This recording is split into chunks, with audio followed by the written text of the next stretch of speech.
ಏನಂತ ಅಯ್ಯೋ ಗೊತ್ತಿಲ್ಲ. ಒಂದ್ ನಿಮಿಷ ಅದೇನದು ಅಷ್ಟುದ್ದ? ಅದು ನೀವು ಕೇಳಂಗಿಲ್ಲ ಅದು.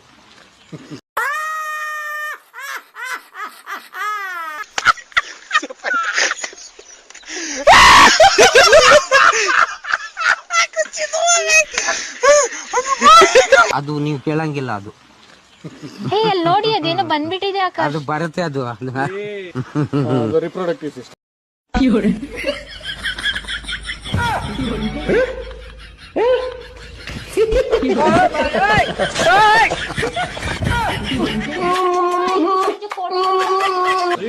ಹಾ ಅದನ್ನ ಹೇಳಿದ್ರ ಆಯ್ತು. ಆಯ್ತು ಅಂತ ಹೇಳಿದ್ರೆ ಅದು ಹಾಗೇನೆ, ಅದು ಮಾಡ್ಬೇಕಂದ್ರೆ ಮಾಡ್ಲೇಬೇಕಲ್ಲ. ಹಾ ಹಾ ಹಾ ಆ ರೀಸೆಸ್ ಮಾಡೋ ಟೈಮಲ್ಲಿ ಅದು ಒಳಗಡೆ ಇರಲ್ಲ, ಹೊರಗೆ ಬರುತ್ತೆ. ಓ ಓಕೆ ಆಮೇಲೆ ಮತ್ತೆ ಈಗ ಒಂದು 5 ನಿಮಿಷ ಬಿಟ್ಟು ನೋಡಿದ್ರೆ ಮತ್ತೆ ಒಳಗೆ ಹೋಗಿರುತ್ತೆ ಅದು. ಓಕೆ. ಅಂದ್ರೆ ನಾನ್ ಸಡನ್ ಆಗಿ ಬಂದ್ಬಿಡ್ತಲ್ಲ ಹಂಗಾಗಿ ಕನ್ಫ್ಯೂಸ್ ಆಗಿತ್ತು.